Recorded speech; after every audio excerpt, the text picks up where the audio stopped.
¿Qué tal? ¿Cómo le va al auditorio de eConsulta? Su servidor Adolfo Tenagua, pues el día de hoy tenemos una entrevista más para la referencia obligada, el portal más leído en la entidad tlaxcalteca. Pero el día de hoy tenemos como invitada a la presidenta de la Comisión Estatal de Derechos Humanos, Jacqueline Ordóñez, quien el día de hoy pues nos da la oportunidad de platicar acá en su despacho. Muchísimas gracias por este tiempo que le brinda consulta. Muchas gracias, al contrario, agradezco la atención que le dan al organismo para compartir lo que venimos trabajando y venimos haciendo en nuestro estado. Pues, presidenta, además de encontrar unas instalaciones que se están remodelando, vemos unas instalaciones que se están reorganizando, sabemos que desde que asumió el cargo se ha dedicado a hacer la labor más cerca de los ciudadanos, un contacto más directo con las instituciones, pero ¿qué más que usted nos pueda comentar? ¿Cuál ha sido la labor, el trabajo que se ha hecho desde que asumió el cargo a la fecha? Vemos un cambio en la Comisión Estatal de Sí, Derechos Humanos. en realidad nos hemos dedicado a reorganizar todo lo que es el organismo. Si bien es cierto que ya tenemos unas facultades precisas en la Constitución Política de los Estados Unidos Mexicanos, en la Constitución local, en la misma ley de la materia, pero no solamente es dar cumplimiento a esos objetivos y fines que marca la ley, sino también es encontrar los mecanismos para poder materializar todo lo que estamos obligados a hacer. Para ello, en un inicio nos dimos a la tarea de analizar y hacer un diagnóstico general de cómo estaba la institución y lo que podemos hacer en base a las necesidades de la misma sociedad. Y en base a eso, empezamos a hacer un plan estratégico de trabajo. Quiero decir que este plan no solo fue propuesta de presidencia o de mi parte, sino también del Consejo Consultivo. Sabemos, el Consejo Consultivo lo integran 5 personas con mi persona, vaya, que es quien lo preside, pero lo integran 2 consejeras y 2 consejeros. Y ellos han aportado formas de trabajar y propuestas para ello. Trabajan ellos y ellas. ¿Qué trabajo se ha hecho en los municipios? ¿Qué trabajo se ha hecho cerca de la ciudadanía, pero también en contacto con las instituciones? Sí, eh, ciertamente las obligaciones de la Comisión Estatal de Derechos Humanos es defender los derechos humanos cuando alguna persona se siente vulnerada, o bien cuando su derecho humano, cual sea de ellos, se está en riesgo. Entonces, nosotros tenemos esa obligación de garantizar ese derecho, pero también la Constitución nos obliga a promover, a difundir y a divulgar los derechos humanos e investigar Claro. temas de derechos humanos. Entonces, a la par de la obligación de la defensa, tenemos la obligación de promover y es por ello que nos hemos dado la tarea también de promover los derechos humanos, llegar a la ciudadanía haciéndoles saber cuáles son sus derechos y no solo a los ciudadanos, sino también a las niñas, niños y adolescentes, quienes aún no alcanzan la mayoría de edad, pero eh, los consideramos como personas susceptibles de aprendizaje y estamos permeando por una cultura en derechos humanos y en una cultura de paz. Hemos ampliado las rutas del Ombud Móvil. El Ombud Móvil es una oficina móvil Sí, que se claro. integra por un abogado, un trabajador social, un médico y un psicólogo, que acuden a las comunidades más alejanas o bien a las escuelas de cualquier nivel educativo, ya sea primaria, secundaria, bachillerato, incluso universidades, donde llega el Ombud Móvil, difunde los derechos, promueve los derechos, capacita en materia de derechos humanos y les lleva material de difusión, material físico impreso que se les hace llegar a las personas, cualquiera que sea su edad, para que sepan dónde pueden acudir. Por otro lado, también tenemos un área de capacitación y en esta área se encarga precisamente de capacitar a los servidores públicos en materia de derechos humanos eh, para mejorar su servicio y su atención. Y sobre todo que visualicen qué acciones son consideradas como violentas o como violaciones a los derechos humanos. Y estas capacitaciones no solo se han quedado en los servidores públicos, sino ha permeado también a la sociedad civil. En, en algunos casos nos han pedido capacitaciones concretamente a la ciudad, a las personas o a los grupos de niñas, niños y adolescentes. Y pues, de acuerdo al sector que nos los pide y al nivel, si hablamos de educación, al nivel en que se encuentran, va el personal adecuado o especializado para poder transmitir el conocimiento de los derechos. ¿Cuál es la prioridad que tiene el personal de la Comisión Estatal?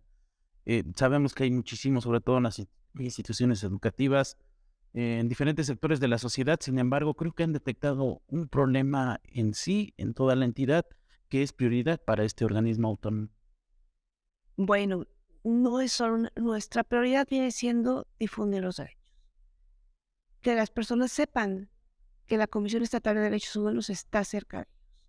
Nosotros podemos darles una debida orientación. Quiero aclarar, cuando hablamos de orientación no es que revisemos si las cuestiones jurisdiccionales o las cuestiones que tienen que decidir las autoridades son legales o ilegales, sino les damos podremos decir, una orientación de acuerdo al procedimiento que tiene para que la persona ya decida de qué forma dirigir su asunto y si se presume una violación a los derechos humanos derivado del actuar de la autoridad, le damos el ofrecimiento o le ponemos a su disposición el mecanismo de queja, que ya se puede quejar por actos administrativos en contra de alguna autoridad determinada, o bien se le busca la penalización o la vinculación con la autoridad que corresponda. Lo que nos interesa es que la persona se vaya atendida, nos interesa que la persona sepa qué obligaciones tiene el Estado de proporcionarle a la ciudadanía, qué obligaciones tiene el servidor público y que si no lo cumplen, pues está la posibilidad de inconformarse a través de una queja que la pueden presentar aquí en el organismo o bien algún otro mecanismo legal que establece las leyes que ya es cuestión jurisdiccional o administrativa según sea el caso. Trabajando precisamente esa parte, el trabajo que ha hecho este organismo, creo que hay recomendaciones importantes que pueden destacarse desde los meses más intensos de trabajo acá en la comisión, pues, que nos pudiera comentar al respecto sobre este tipo de trabajo que creo que es muy importante, sobre todo en la defensa de los derechos. Sí, en materia de defensa de derechos humanos hablamos de los expedientes de queja. Es porque la persona se siente vulnerada al ejercer algún derecho y que la autoridad interpone algún obstáculo para que se ejecute ese derecho, se materialice ese derecho. Entonces, nosotros iniciamos una investigación respecto a esa acción de la autoridad y durante el procedimiento podemos llegar a tener la investigación de los hechos, pero ya que se tienen investigados, tenemos la obligación de dar una conclusión. Esa conclusión puede ser con una recomendación o con un oficio de observaciones. El oficio de observaciones es cuando no está demostrada con plenitud de veracidad, pero se encuentran áreas donde está fallando el servicio público. Le podremos decir áreas de oportunidad o bien deficiencias excesivas y entonces hacemos esa mención o esa descripción para que el servicio público mejore esas observaciones. También podemos concluir un expediente cuando hay una conciliación entre en la persona quejosa y la autoridad señalada. ¿En qué casos procede esta conciliación? Cuando el mismo quejoso pide que se le repare el daño o se deje de hacer determinada conducta para que no se le violenten sus derechos. Y muchas veces las personas deciden conciliar porque es una forma rápida de encontrar una solución a la problemática que les aqueja en ese momento. No les interesa qué pasa en los ellas, sino dicen, mi derecho está violentado, quiero que se me repare el daño, lo demás yo quiero continuar con mi vida, ¿no? Entonces es una alternativa que nos establece la misma ley, es un derecho humano a la mediación y la conciliación. Y claro, esto procede solamente cuando no son violaciones graves. Y también es una forma de concluir estos expedientes en materia de defensa. O bien, otra forma que hemos encontrado y que establece la misma normatividad es cuando el servidor público al quien se le imputa un señalamiento es sancionado durante el procedimiento. Es decir, nosotros iniciamos nuestra investigación de la queja, pero durante ese tiempo, a la par, el órgano interno del control de esa dependencia donde labora ese servidor público también está investigando administrativamente esa misma conducta y le sanciona antes de que concluyamos nuestro expediente. Entonces es una forma de concluir también porque el objetivo es de las recomendaciones es de que en determinado momento se sanciona al servidor público y si lo sancionaron antes, ya no tendría ese efecto en algunos casos. Y otros son las recomendaciones. Las recomendaciones las podemos emitir en dos rubros, generales o particulares. Las recomendaciones particulares es cuando nos señalan específicamente al servidor público que está demostrada la violación y se dan por determinados actos. ya sea por una violación al derecho a la legalidad, al debido proceso, a la seguridad jurídica, derecho de petición, alguna cuestión, o las generales, que es cuando hay una incidencia de esa conducta en determinada parte o en gobierno, una conducta muy reiterada. Entonces se hacen unas recomendaciones generales para prevenir futuras violaciones o futuras vulneraciones de los derechos de las personas que coinciden en ese tema que se está trabajando, en ese derecho que se está comentando. Hemos emitido, desde que estoy yo ahorita, vamos a hablar de año y medio, en 15 recomendaciones, temas particulares y 3 recomendaciones generales. Esas recomendaciones generales lo que buscan es incidir en las políticas públicas, que se generen políticas públicas para prevenir violaciones a los derechos humanos. En estas recomendaciones generales puedo resaltar 3, las 3 que hemos emitido, que es la que fue derivada a la situación en la que se encuentran los centros de detención preventiva a cargo de los municipios. Es decir, que no nos oponemos a las detenciones cuando son procedentes, pero una vez que se realiza, la persona sigue siendo persona en las condiciones que se encuentre y tiene que estar en condiciones dignas. Que haya un sanitario, que tenga alimentos, que se preserve su seguridad personal, física, en tanto afronta la sanción que corresponda o el procedimiento que resulte. Que haya higiene, sobre todo. Sobre todo, esas condiciones que son mínimas para una vida digna.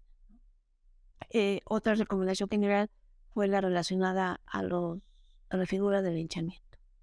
Sí, digo figura porque en nuestro estado no se encuentra una figura jurídica que describa como tal el linchamiento en la normatividad aplicable. Entonces hicimos una investigación derivada del contexto local y bueno, los datos que encontramos es que son varias conductas que se han repetido en diferentes municipios, pero no hay una coordinación de prevención a este tipo de actos que pues indignan a la sociedad en general, ¿no? Le atribuyen una conducta a una persona, un hecho con la apariencia de delito a una persona, y bueno, la ciudadanía decide actuar por su propia mano, ¿no? Y bueno, hicimos este análisis donde estamos haciendo esas observaciones generales, tanto para Secretaría de Seguridad Ciudadana, para los municipios y también para la Procuraduría, para que dé atención en estos temas. Y bueno, es un trabajo que le concierne a todas las autoridades y también a la sociedad de concientización. Claro, sobre todo esa parte, en muchas ocasiones se ha dado pues este tipo de linchamientos cuando a veces las personas son inocentes. Tiene que ver también la intervención de la policía, el actuar de las instituciones. Sí, debe ser un actuar oportuno. Debe existir una coordinación entre los 3 entes de gobierno, ¿no?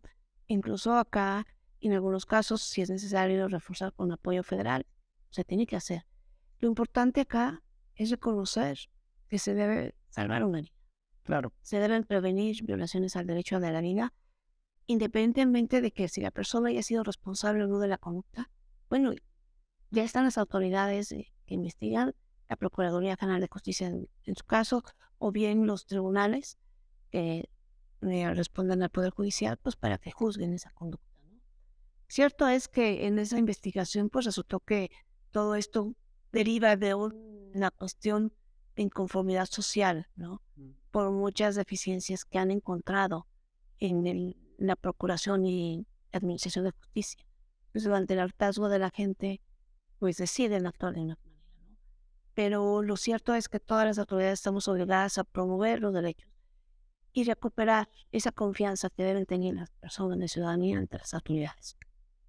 Hablando precisamente de las recomendaciones, hay una que se emitió no hace mucho. Sin embargo, en la opinión pública y en los grupos de activistas causó de alguna manera ámpula o tuvieron un punto de vista pues quizá crítico, donde señalan la recomendación que se hizo respecto a los hechos que se desarrollaron frente al Palacio de Gobierno el año pasado, el 8 de marzo, donde hubo un aparente choque entre la fuerza pública y activistas quienes en ese momento se manifestaban, Hay quienes dicen que se hizo esta recomendación a modo, otras que se hizo tardía. Sin embargo, pues escuchemos la opinión de la presidenta de este organismo.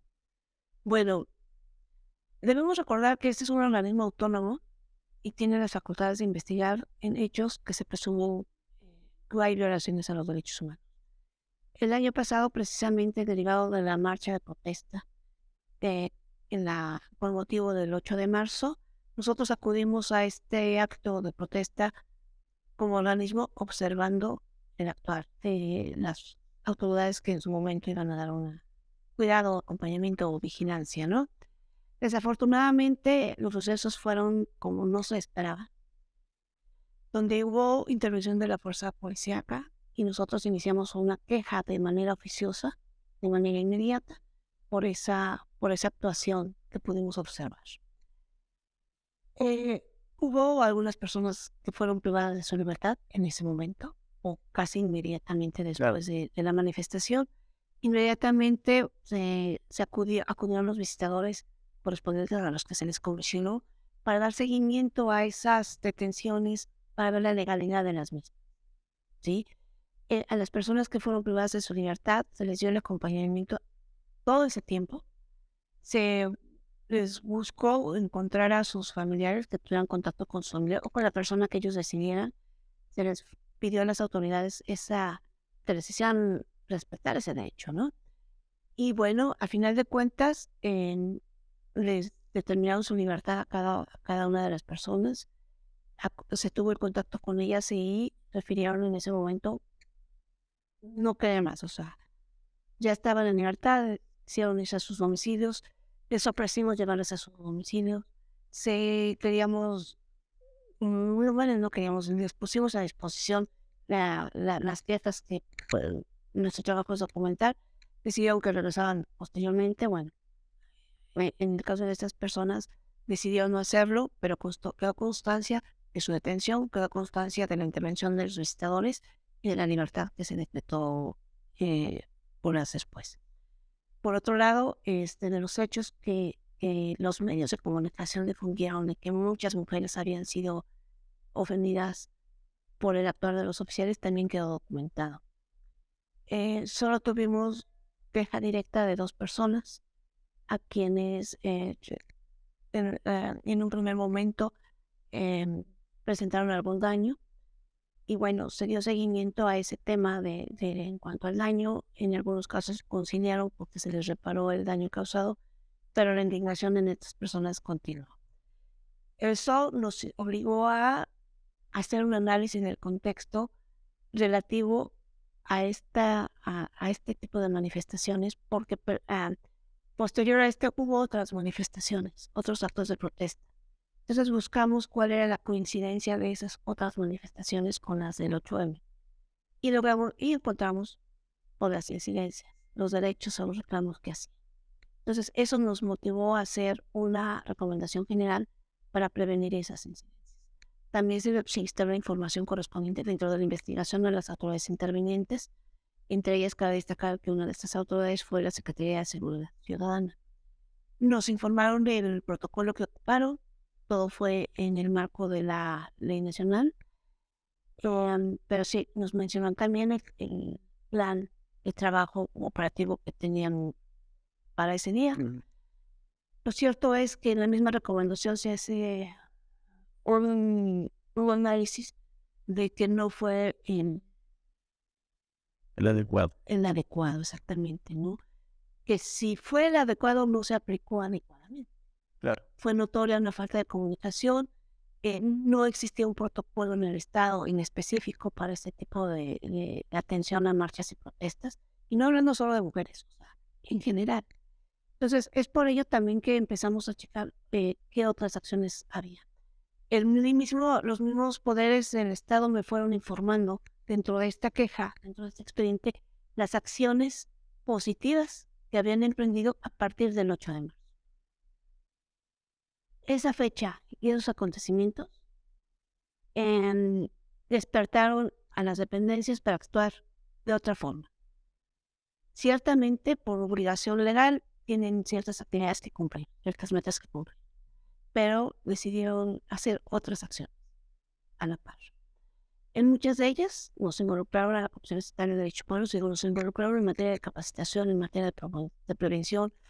Nos invitaron a colaborar en algunos foros, foros de discusión, para detectar cuáles son las incidencias que más reclamaban las mujeres, ¿no? Y sí se detectaron 6 temas muy importantes, que fue la atención a víctimas, la atención a personas desaparecidas, la violencia, los diferentes tipos de violencias que sufren las mujeres, algunas omisiones legislativas, por ejemplo, el reconocimiento de la violencia victimaria, el derecho a decidir, etcétera, ciertos reclamos que coincidían. Entonces, nosotros nos dimos a la tarea de hacer un análisis, también considerando lo que estaba haciendo, las acciones que nos estaban reportando, pero también lo que faltaba. Y es por ello que se emitió esta recomendación general, en el que se hacen recomendaciones a la Secretaría de Seguridad Ciudadana, a la Secretaría de Gobierno, al Poder Judicial y unas propuestas de trabajo al Congreso del Estado en cuanto a su trabajo legislativo.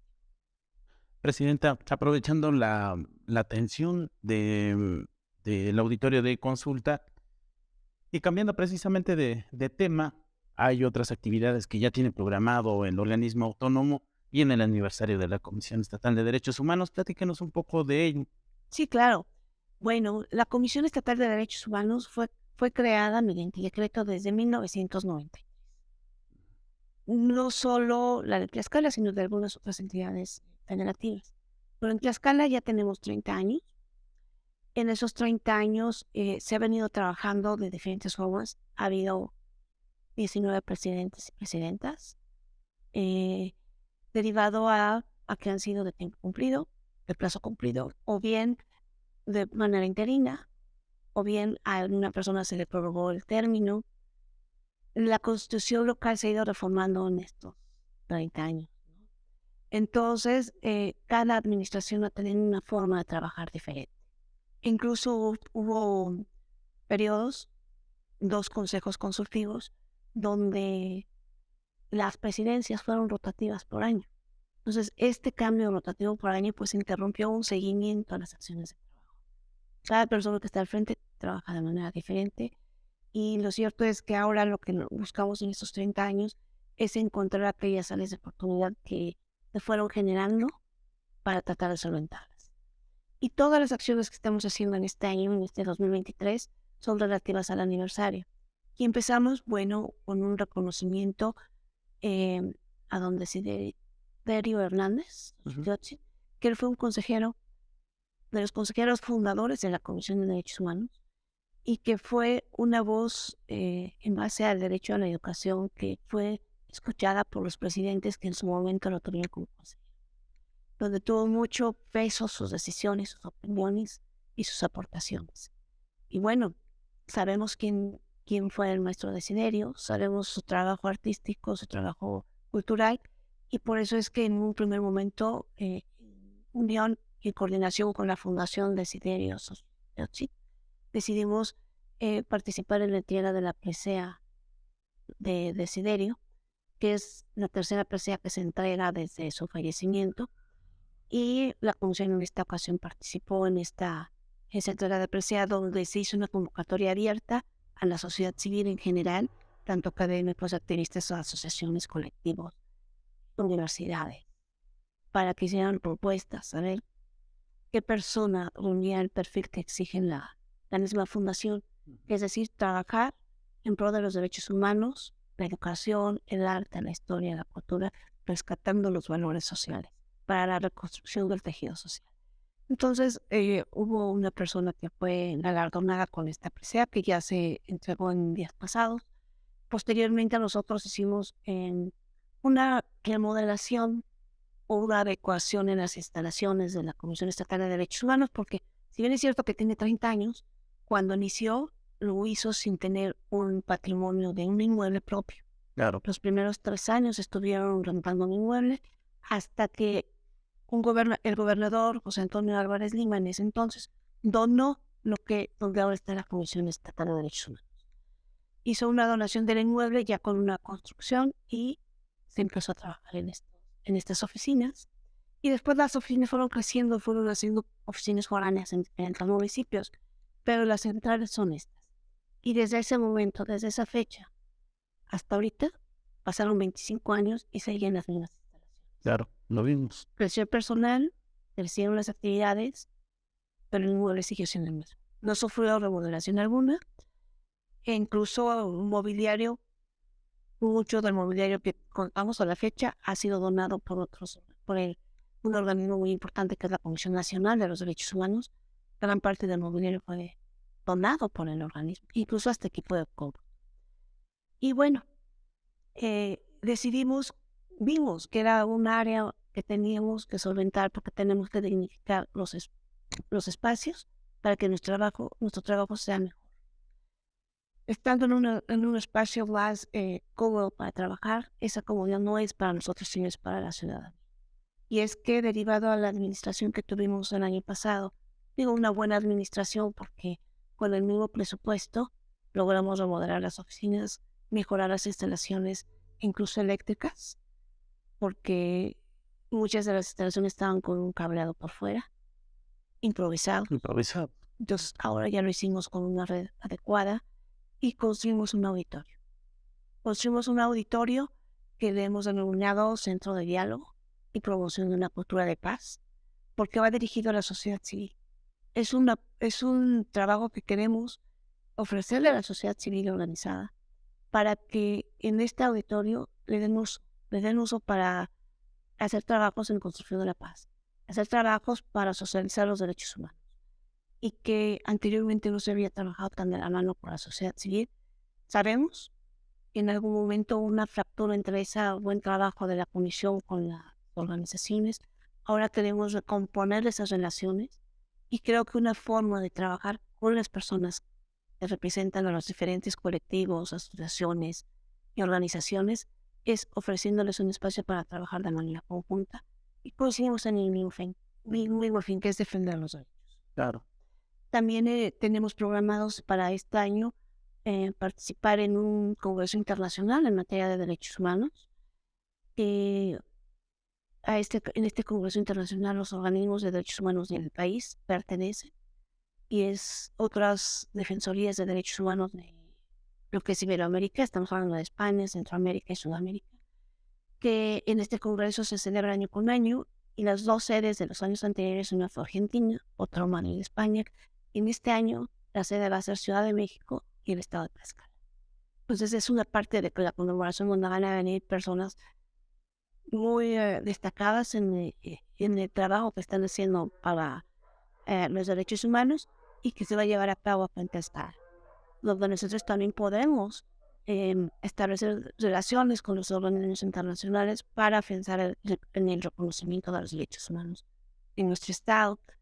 Y vaya, y tenemos otra serie de actividades también, por ejemplo, ahorita por motivo del mes de marzo tenemos varias actividades que estamos haciendo de manera conjunta con algunas organizaciones de la sociedad civil y colectivos feminismo que manejan este tema del feminismo para el reconocimiento de los derechos de las mujeres. Tienen bastante actividades, muchísimas actividades para este aniversario de la Comisión Estatal de Derechos Humanos. Sin embargo, ¿habrá participación de los ciudadanos en general en alguna actividad? ¿Hay fecha, hay hora que nos pueda compartir? Sí, claro. Tenemos varias actividades. De hecho, por ejemplo, pues hemos empezado desde el mes de febrero con varias actividades, como ya les comenté, que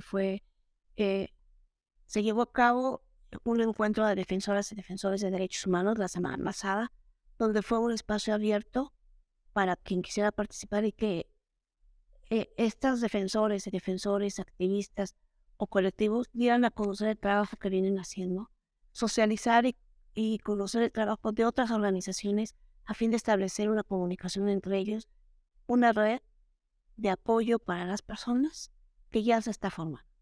En ese foro se obtuvieron unas conclusiones que cada participante aportó. Y el compromiso de la comisión fue entregarlos a los titulares de los poderes para que las conozcan y las hagan parte de las políticas públicas que pueden implementar conforme a las competencias de cada uno de ellos. También tuvimos otras actividades, o vamos a tener otras actividades. ahorita relativas al 8M, por ejemplo, el día de hoy ya estamos empezando a trabajar con el Instituto, perdón, la Secretaría de Cultura, Ujú. a través del reconocimiento que se dieron las mujeres artistas que han leído, que han escrito, y son actividades que se llevan a los municipios, donde las mujeres se hace ver a las comunidades de cada municipio cómo han incursionado las mujeres en el arte, ¿no? Y estamos trabajando en todos los sentidos. También ya estamos yendo al centro de prevención con las mujeres, a trabajar directamente con ellas. Y otros temas de importancia, por ejemplo, vamos a hacer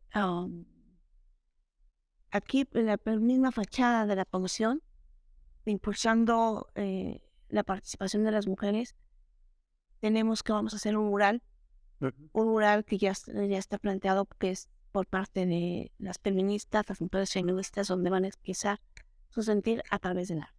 Ujú. Y el caso es visibilizar estas situaciones con diferentes elementos.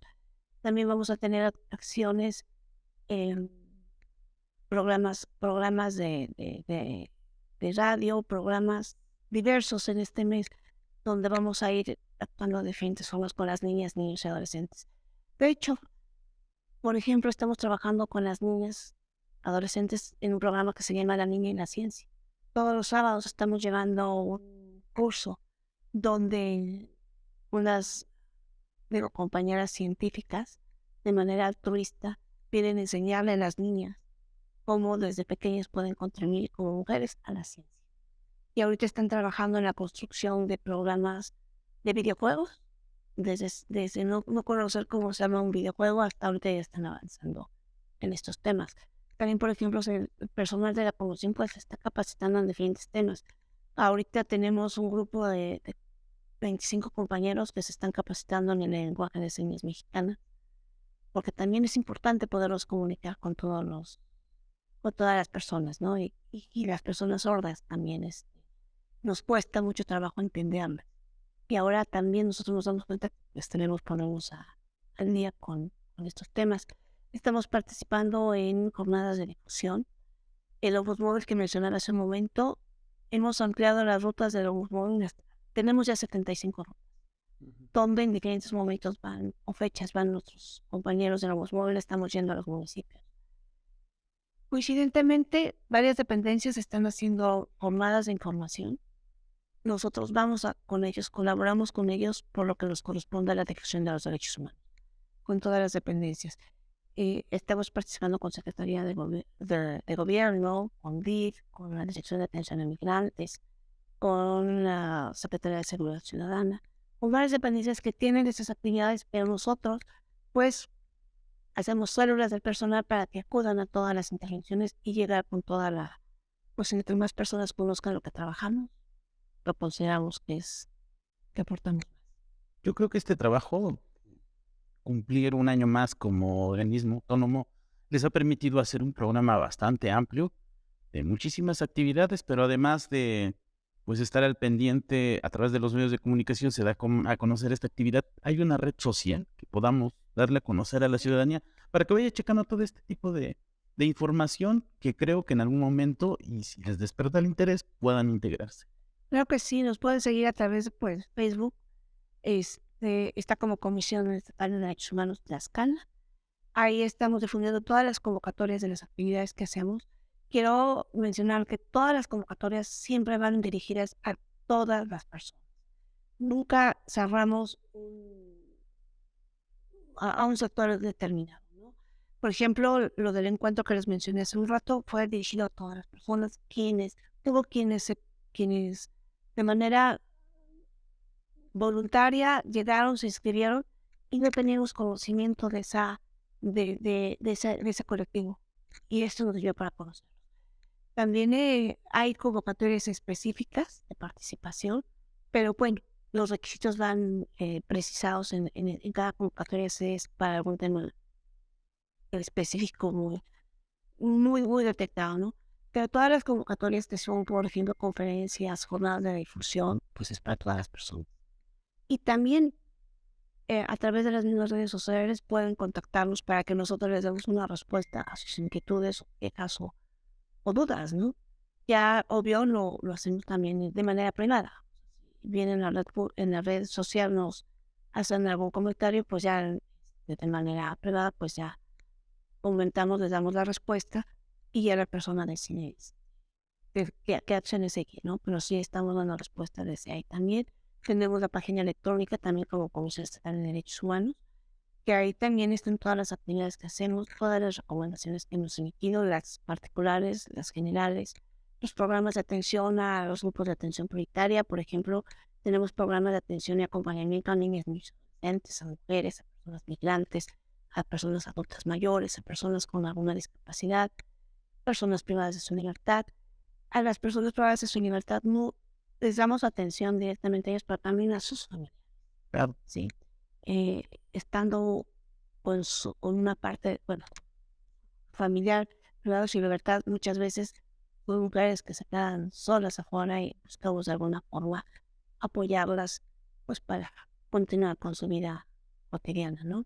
O bien familiares de las personas privadas de su libertad que no saben cómo va la situación jurídica de su familiar, bueno, pues les informamos que está lo guarda o cualquier circunstancia que tenemos. También tenemos un programa de atención a personas indígenas. Si bien es cierto que no tenemos un pueblo reconocido constitucionalmente como indígena, como pueblo originario, pero sabemos de la presencia indígena que hay en todos los municipios. Y estamos trabajando también con ellos, con ellas, en diferentes programas. Pues, presidenta, muchísimas gracias por permitirnos platicar con usted en este día, en su despacho. La información que hay en la comisión es bastante amplia, sin embargo, hacer énfasis en los contactos electrónicos que tiene el organismo autónomo, yo creo que además del trabajo y el contacto diario que tienen con la ciudadanía, pues esto va a permitir tener mayor comunicación. Claro que sí. Y de hecho, podemos ir hablando sobre programas específicos o la atención que se da a cierto grupo específica para que la ciudadanía conozca lo que pueden hacer.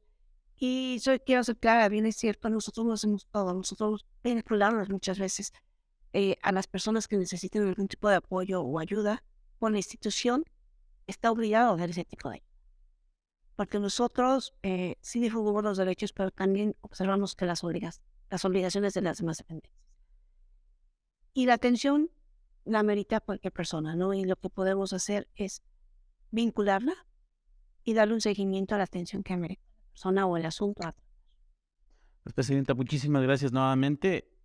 Gracias también por permitirle este espacio al auditorio de consulta. No, pues muchas gracias a todo el auditorio. Y bueno, estamos para atenderles aquí en la Comisión Estatal de Derechos Humanos y pueden contactarnos a través, pues, ya sea de manera presencial en nuestras oficinas o vía electrónica o a través de los medios de comunicación también. Muchísimas gracias. Gracias también al auditorio de consulta. Fue una entrevista más en este espacio que permite tener contacto con funcionarios, con personajes que mueven todos los días el Estado. Su servidor Adolfo Tenagua les da las más sinceras gracias y que tengan un excelente día.